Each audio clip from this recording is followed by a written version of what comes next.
My family called me a pathetic failure on video. While I'd quietly paid their bills for years, the words appeared on my screen one after another, each one cutting deeper than the last. Pathetic failure, embarrassment to the family. I stared at the video call without saying a word. My parents, my older brother Daniel, And my younger sister Emily were all sitting together in my parents' living room. They had called me because they wanted to discuss my future. At least that was what my mother had said in the message. I should have known something was wrong. For years I had been the quiet one in the family.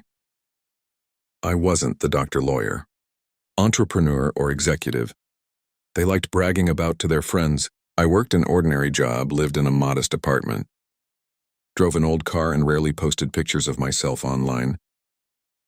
To my family, that meant I had failed. What they didn't know was that my quiet life was a choice. For years I had been paying their electricity bills. When my father's pension wasn't enough, I had covered my mother's medical expenses without telling anyone. I had paid part of Daniel's mortgage when his business nearly collapsed. And Emily, she had no idea how many times I had transferred money into her account when she was struggling to pay rent. I never told them I didn't want praise. I simply believed family helped family. That night, however, something changed. My father leaned toward the camera. "You're almost 40, he said. "Look at you, you have nothing." Daniel laughed. "Nothing. He has that tiny apartment and his 10-year-old car." Emily joined in honestly. "I'm embarrassed when people ask what he does." I felt my chest tighten. My mother sighed dramatically. "We raised you to become somebody. Instead, you became a pathetic failure." Then Daniel said something that I would never forget. "You know what, we should stop pretending. You're part of the successful side of this family." They laughed. I didn't. I just looked at them for a moment. I thought about everything I had done. The winter when Dad's heating system broke, and I secretly paid the repair bill. The month Mom needed expensive medication, and I sent the money before she even asked. The year Daniel's business was drowning in debt, and I quietly covered 3 months of his mortgage. The countless times Emily called me, crying because she couldn't afford another unexpected bill. They had never thanked me because they had never known. And now they were calling me a failure. I finally spoke. "Are you finished?" Everyone became quiet. My father frowned. "What does that mean?" "It means I've listened long enough." Daniel rolled his eyes. "Oh, here comes the victim speech." I smiled slightly. No speech.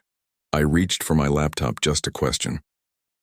I opened a folder. Inside were years of bank statements, payment confirmations, invoices, receipts, and transfers. I shared my screen. "Dad," I said calmly, "do you remember the heating repair in January 2021? He stared at the screen. "That was $4,800. Silence. "I paid it." My mother's expression changed. "Wait." I clicked another document. "Mom, your medical bills from 2022, $7,300. Her face went pale. "I paid those too." Daniel suddenly stopped smiling. I opened another file. "Daniel, 3 mortgage payments when your company was failing, $11,400. He stared at me. "That wasn't yes." I interrupted. It was. Emily looked confused. "What about me?" I clicked again. "Your rent deposits, tuition balance, and the emergency payment after you lost your job." Her mouth fell open. I leaned back. I added everything together yesterday. The screen showed the total, $86,740.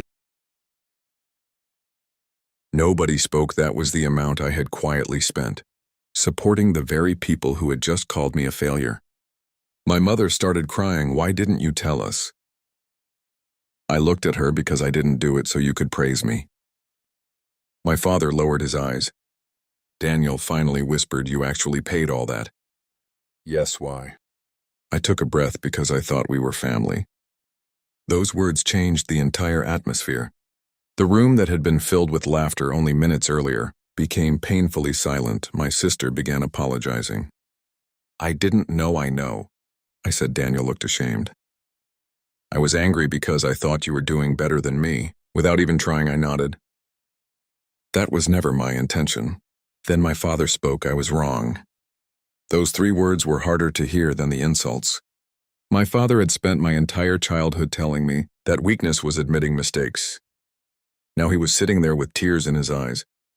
"I judged you by what I could see," he said, "and I judged you by what I believed family should mean." Nobody answered. I closed the folder. "There's something else you need to know." They looked at me. "I'm not paying your bills anymore." My mother looked shocked. "Please." "I'm not saying that to punish you." I explained, "I'm saying it because I finally understand something." I paused. "Helping people who appreciate your help is kindness. Helping people who constantly disrespect you while expecting your help is destroying yourself." Nobody argued the next morning. I canceled every automatic payment connected to my family. For the first time in years, I kept my entire paycheck. And something unexpected happened. I felt free. Months passed. Daniel started rebuilding his business without depending on me. Emily found a better job and began managing her own finances. My parents downsized their house and learned to live within their means. But the biggest change was between us.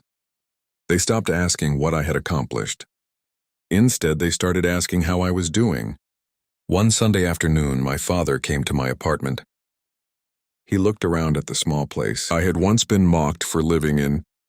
Then he smiled, He said, "I used to think this apartment represented everything you hadn't achieved." I laughed softly.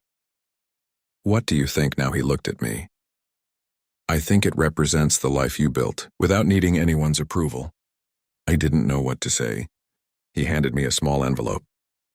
Inside was a handwritten letter. My father had written that he was sorry, not because I had stopped paying the bills, not because he felt guilty, but because he had finally realized that he had measured my worth by money, status, and appearances. At the bottom of the letter, he had written one sentence: "You were never the family failure. We failed to recognize the person standing in front of us." I read it twice, then I folded the letter and put it away. I had spent years trying to prove that I was worthy of my family's love. I finally understood that I didn't have to.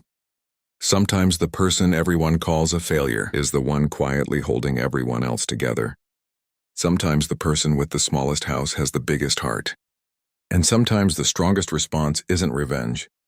It's simply walking away from the role you were never appreciated for playing. I didn't become rich overnight. I didn't buy a mansion. I didn't make a dramatic public announcement. I simply stopped paying for people who believed I was worthless. And strangely enough, that was when they finally discovered my worth. Because I had spent years paying their bills. But the greatest thing I ever gave my family wasn't money. It was the chance to learn that love should never be measured by how much someone can financially sacrifice for you. And for the first time in my life, I wasn't trying to prove anything to anyone. I was finally living for myself.